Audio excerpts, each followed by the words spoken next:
I'm just going to give a few moments. Yeah. People join our stream. Oh, wow. 100 people already joined. Great. We'll go ahead and get started. Good evening. My name is Amelia Acosta-Powell. I serve as the Associate Artistic Director here at the Repertory Theater of St. Louis. I'm excited to be back with another episode of Flippin the Script, where we get a chance to meet the folks who make the art at the Rep possible. And tonight we are joined by Director of Production, Catherine Campbell. Hi, Catherine. Hi, Amelia. How are you today? I'm living the dream. How are you? I'm living a bigger dream. Just kidding. No, I'm doing fine. Thank you for joining me. I'm so excited to have a chance to introduce you to everyone. Yeah. You started at the Rep. How long have you been here?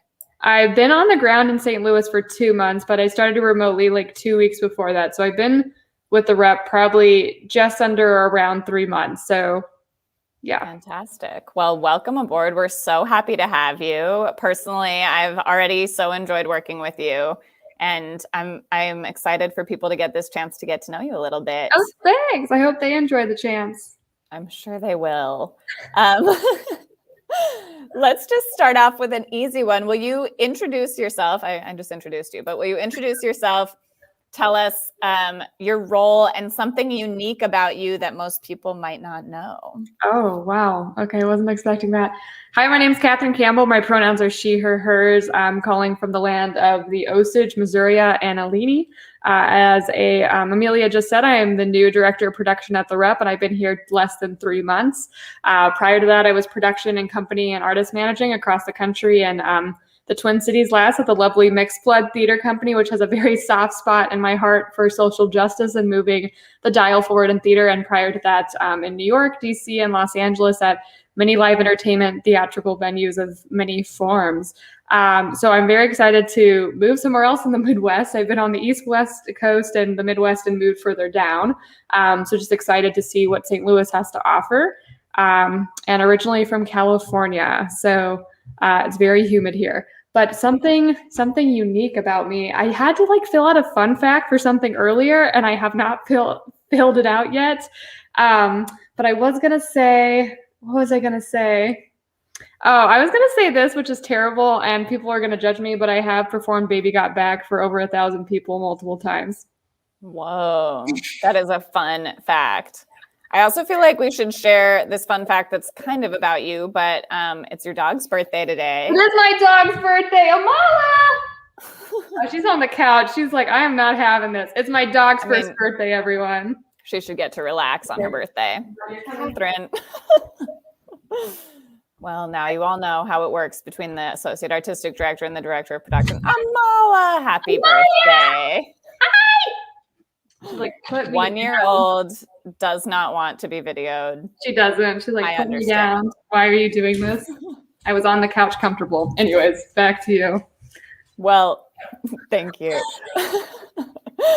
So you're the Director of Production. Can you, folks watch this segment. Everyone watches Flippin the Script. And some folks are, participate in the Repertory Theater of St. Louis. Some folks might be students. Some folks might be patrons.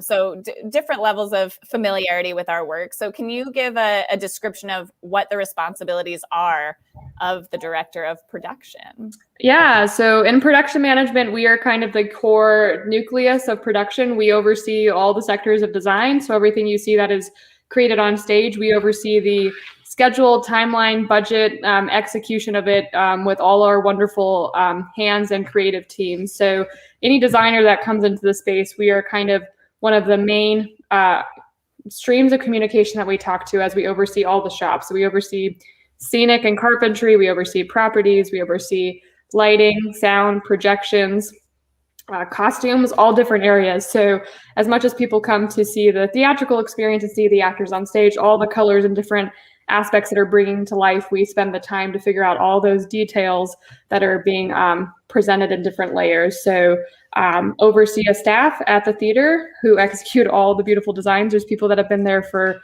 over a decade at this time and are creating quite exceptional work. And really at the end of the day, it's also trying to keep everything on track, keep everything in budget the best you can. And so I also have said before that, the production managers execution is to make sure designers' dreams can be executed and believed in, and then at some point have to move the stars around and go, I know you wanted this star, but we need to choose another star in the galaxy. So shoot for the moon and we'll find the star that works for you. Excellent. You also sit on the artistic team alongside myself, and I do participate in the senior management staff of the rep. So all of the kind of large scale operations that we encounter as a theater company.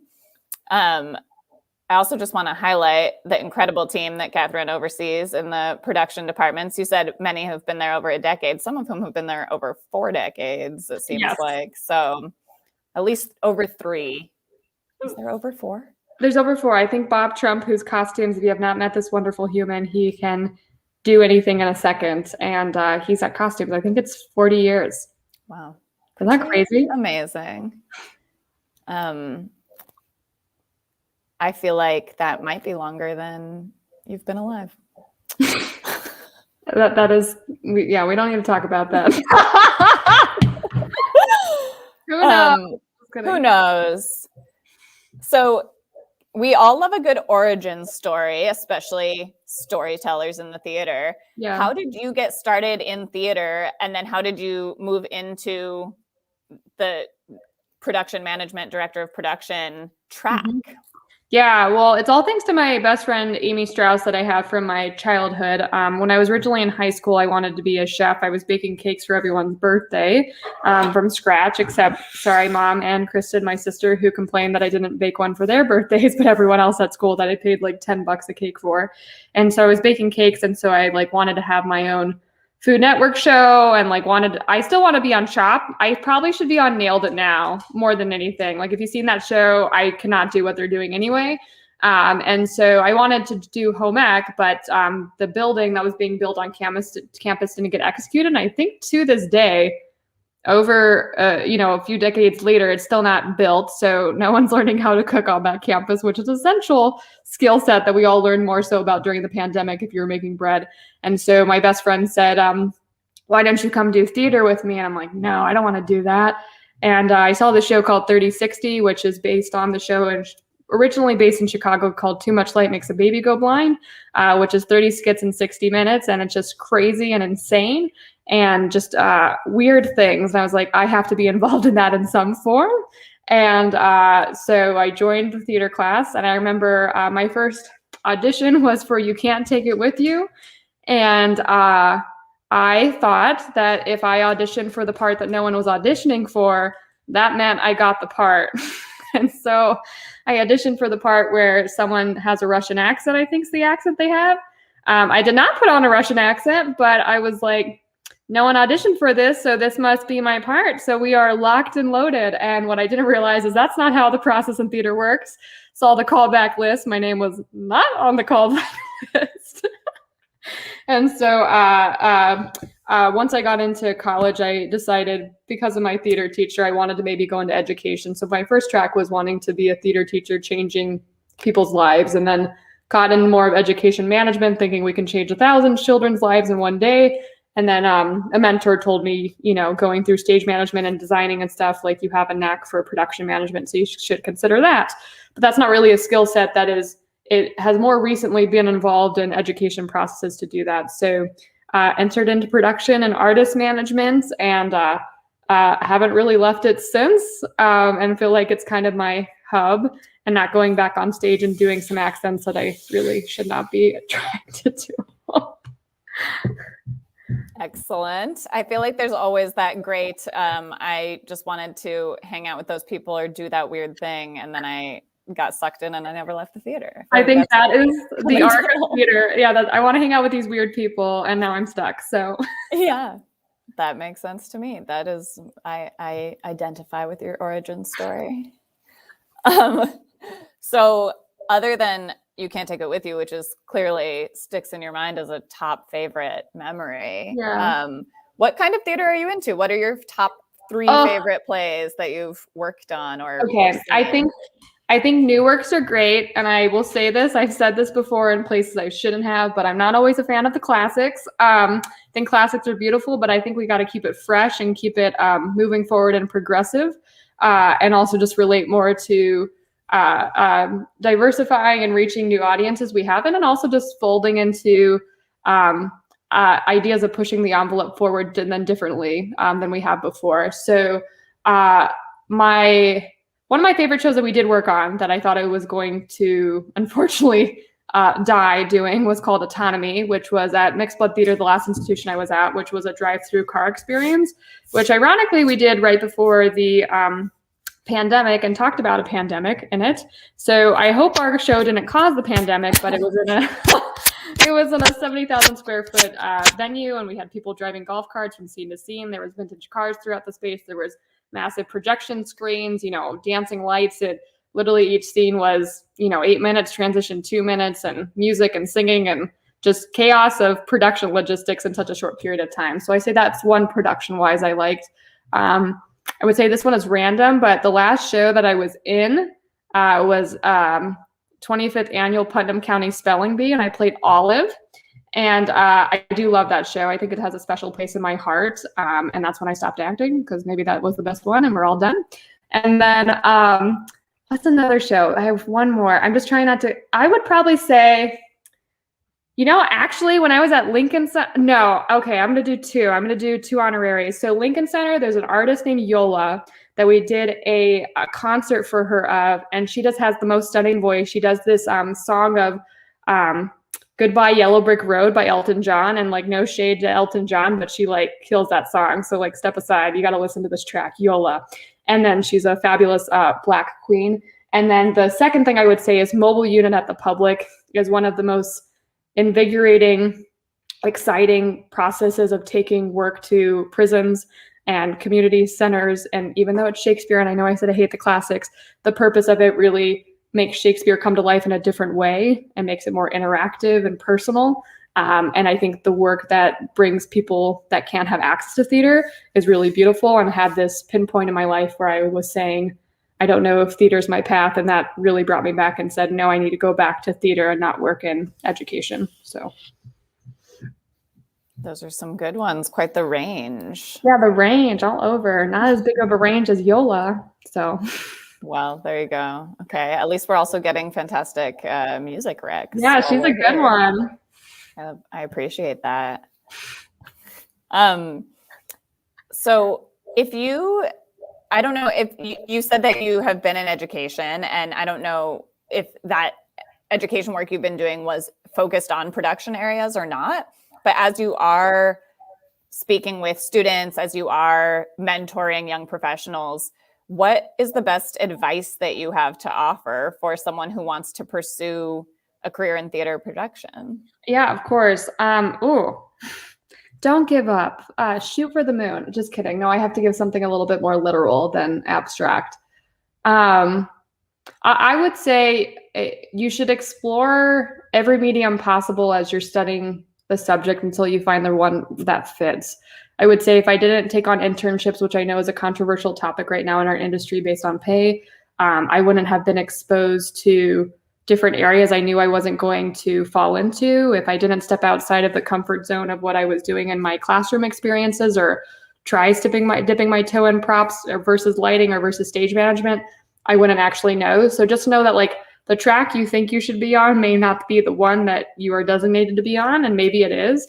But I would still try to get an understanding of other departments and other areas, because when you move into the field, it's important to understand how each other department works. And I think that's even more so important as we went through the pandemic of, understanding how each department functions, what's filling their day, and really having that strong communication hold. I would also say know what you're worth, vouch for yourself. You're in a tough situation. And so, as much as you may want an opportunity and it might seem like the right fit, make sure that you are negotiating and knowing that your time and your skill sets are valuable, and that you, even though you may be entering the field or new to the field, even if you do say no to something and you put up boundaries for yourself, you're setting that up for the next person and allowing either the pay to be higher or different things for the institution to evaluate. So just know your worth and don't expect that, you're worth less than what you think you are. And also just, you're going to learn more over the next, decades of your career in this field, and your view of what you would like to focus on gets so much narrower than when you're starting. So that's good advice. Thanks. What is that? Perhaps it overlaps, but perhaps it doesn't. So just to flip the question, what's the script? What's the best advice that you have received from mentors or predecessors or teachers? Amala, stop. I know it's your birthday. What is the best advice I've received? Oh, God. Sorry. I'm sorry, mentors, for letting you down. Someone told me this the other day, which I needed to be better on. It's a good advice is, speaking to work-life balance, reminding me to slow down, that I've been told since the first grade. But also the one someone did tell me is, I'm not going to say it because I need to hold myself accountable for it. So, so I'll tell you this one later. No, the mentor was saying, since we're trying to set up more of a work-life balance and boundaries in our industry, how do we not text or call people that we work with after a certain hour? So we're respecting their time. We can email, but unless it's an urgent thing, how do we not text or call them? And I'm catching myself right now, still trying to be better at that. Another thing that someone said was, I know you may want to say no right away, but please, do your best to invest in all the possibilities you can figure out before you just assume you can't do it and not be adjusting to change. And then I would say, what was this thing? We've talked about this so many times. Your budget shows where your values are. And so I think that's something I would like to continue to evaluate as we move forward in the theater. Is really making sure that how we budget things, whether it's production, really shows what we're valuing, not only in our productions, but as an organization as a whole. So speak your values by showing me your budget is a phrase we've been using. So absolutely believe that. Thank you for those. Those are good. Yeah. And Lawrence Bennett sends an orange heart. No, he doesn't, Larry. No way, because he's one of the people that said it. Yes, Larry. Yes. I miss you. I have a couple, for those who don't know, Larry is the former director of production here at the Repertory Theater of St. Louis and currently kicking butt over at the Alliance Theater in Atlanta. He is. He's a boss. He's one of the best in the industry. Absolutely. And another heart. Just kidding. Anyways. I have a couple more questions for Catherine. If you are watching and you have a question for Catherine, please throw that into the chat or the comments and we will share that. In the meantime, and I'm now out of the vetted pre-listed questions, so good luck, Catherine. You mentioned that you moved here from Mixed Blood in the Twin Cities, and so you've been in St. Louis a couple of months, and I know that you've spent basically all of those hours with me in the theater, but I'm curious if you've found anything yet in St. Louis that you are excited about or you like that you can share. Ooh. I've only been to a few places. I will say, look at the arch from the outside. Don't go on the inside. It's better on the outside than the inside. I will say the space pod is great, but it can't fit 5 people. It's like a laundry machine going up. And so but if you do like the intricacies of an inside of a building, it's cool to look at. But I would say I love the zoo. The zoo was great. Drafts are my favorite things. I have them on my keys, so drafts are great. I thought the botanical garden was like, I was in Alice in Wonderland, like in a maze. And it was so humid. I was sweating. I thought I was going to lose my life in there, but also I wanted to spend so much more time in there, but it was closing. Like you could spend a day in there minimum and not see everything. So it's extremely beautiful and would love to see it. I don't know if it's open during the winter, but what it looks like, with snow and stuff. It's great all year round. Yeah. And then I would say it feels like urban in some areas and city in others, and also like a suburb. I don't know how to explain it, but it's very different than the Twin Cities, very different than New York or California or DC. it's got its own funk to it. This is what I get for not vetting my questions in advance. All right. No, that's great. I mean, the beautiful resources, the zoo is amazing and is free, which I just think is the best. Yes, free things for good people. Sorry, not for good people, but free things are always a benefit. I need to invest in seeing more theater when I'm here, but I came as some of the seasons were coming down. And so I do want to invest in seeing what more of the art scene looks like here. So many incredible arts organizations and artists as individuals here for sure. We have a question from the group. Tim Crawford is asking, what would you change about the space if you could? Hi, Tim Crawford. Thanks for the question. How exciting. Do you mean about I'm just going to assume you mean about the theater space. We do operate many spaces, so let's open it up. What you could answer that about the Loretto Hilton Center, about Coca, about your office, your home. Well, what are you judging on my background? Just kidding. My office, I got to step it up with some decor. I'm not gonna lie. There's a weird shelf that needs to move because people hit their head as they sit down. But no, about the theater, I mean, I would love to see long-term how we invest in newer, higher-end equipment and move forward how we develop that space. I know it's obviously a shared space, but how we think more forward and don't fall behind because equipment's moving forward so fast in the production industry. I would get more comfortable seats. But no, they're both interesting venues. I've only done one show in each of the venues. I haven't really done anything in the studio. I've been down there, but I would change about the space is filling all the seats with lovely people that are diverse individuals to get exposed to theater who have never experienced it before. Oh, curveball there, but also. Yeah.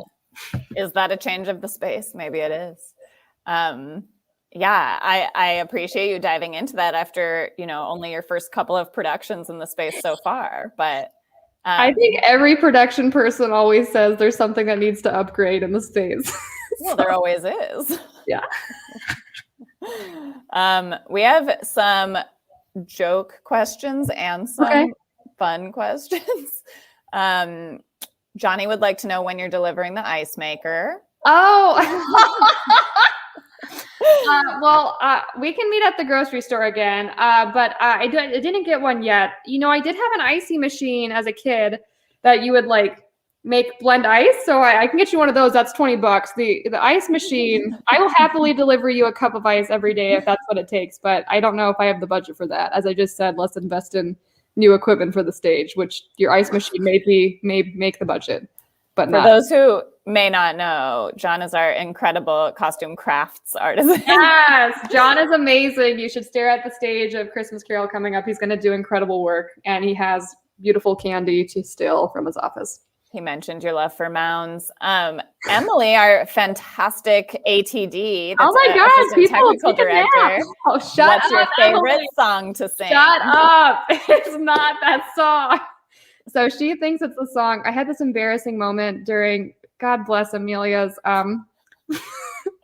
first read through of her amazing premiere show, The Gradient, that I was singing the song Bed, which probably doesn't sound great to say. But no, it depends. What's on my top song of this week? I can tell you. I listen to songs on repeat. It's ridiculous. I wasn't specifically to sing, Catherine. What's your favorite song I know. to sing? Oh, to sing? Oh, God.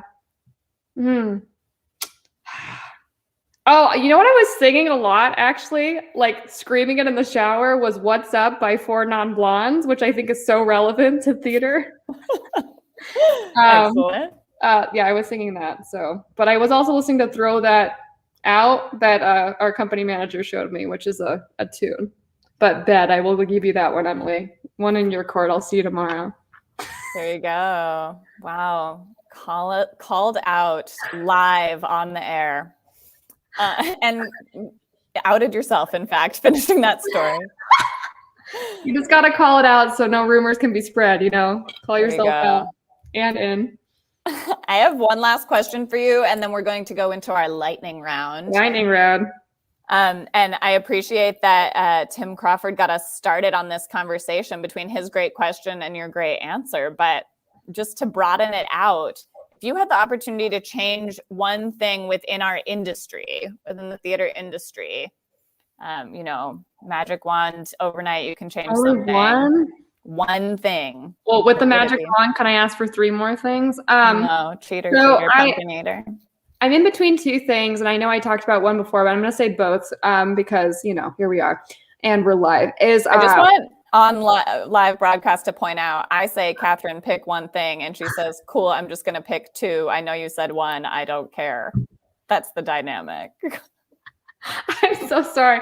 No, I would say actually this one's more of a priority is making sure that we set a standard for more work-life balance, because we've just come back from the pandemic. We need to make sure that, we can still create the art, but also still live life. And someone today said work-life integration rather than work-life balance, which I thought was a great thing to say, is just like how we make sure that we show up to work because we're passionate about it and we want to do it and everything, but also that, we're not grinding on it too much. But this correlates to ensuring that people are paid appropriately for their work, ensuring that we have transparency about that, fairness in schedules, more equity in that. And so how do we make a more balanced lifestyle while we still get to do what we love to do? Because I think the pandemic woke us all up to that of this is what it's like to, only go in 5 days a week, or this is what it's like to work 8 hours a day. Oh, this is what a sunset looks like. Oh, the sunrise, what does that look like? Those kinds of things. So getting to have more work-life integration to enjoy the small things in life, I think would be a beautiful step towards a brighter future. And I know that's going to take time, but how we do that, I think, is important. So I don't know why my voice dropped all seriously. That's serious. That's important. I agree. Serious stuff. And ice makers. That's actually one thing. Ice makers. You can say the other thing though. I was saying pay. I think we need to pay people more. Pay. Yes. Pay equity and work-life balance. I think that's why a lot of people left the industry, is they're realizing that we're not paying enough. And so we need to really reevaluate, not only against our own industry, but other industries, to make sure that, people are being paid what they're worth. And even though we are in the Midwest, and comparing the rates here, people have skill sets and time they put into the industry, and to make sure that we're getting the right person for the right job. And we need to make sure we're paying people fair enough so they aren't comparing it to something outside of this too quickly. Absolutely. Agreed. Okay. You knew it was coming. Are you ready? No. Fun facts in 60 seconds, lightning round. Hey, I said one thing. You said, I don't care. We're doing 2. I said, are you ready? You said, no. I say, I don't care. We're doing it. We're doing it. I'm going to put 60 seconds on the clock. 60 seconds. It's like Family Feud. Oh, that's 30 seconds. Just like that. Is it 30 seconds? Yeah, 30 seconds. No, it's 30 and then I don't know what it is. It's something. 20, then 25. Someone correct me. Okay. 60 seconds. No hesitations. Okay. Answer with your first answer out from your gut. Ready? Yep. Haunted houses or scary movies? Haunted houses. Favorite holiday food? Stuffing. Thanksgiving or Christmas? Christmas. New Year's Eve or New Year's Day? New Year's Eve. Favorite board game? Oh, God bless. I like Connect 4. Last book you read? I read Mediocre. Favorite vacation? We went to Hawaii, but I don't think that's my favorite. We have 60 seconds. Morning person or night owl? Oh, morning. Depends on the day. 7 a.m. was early this morning. Morning. Favorite pizza topping? Sausage and olives. Video calls or audio calls? Oh, I like to see people, but also I'm tired of Zoom, but video. Driving or flying? Driving. It's not fun of flying with COVID right now. Secret celebrity crush? Oh, Justin Timberlake used to be that, or Bruno Mars, or Jimmy Fallon, but now I'm looking at that, those are some lame choices. So yes, Lizzo. Timer going off, but that was a pivot. Yeah, it was a pivot, but Lizzo's like a boss. So I went to a concert of hers, and I just think she's amazing. But Larry no. wants us to know Family Feud is 20 and then 25 seconds. Thank you, Larry. See, I thought so. It's like, I knew it went up 5 seconds. I wasn't sure. I'm enjoying this crowd. I wish they were like here with us. I know they're here with us. I wish we were like here.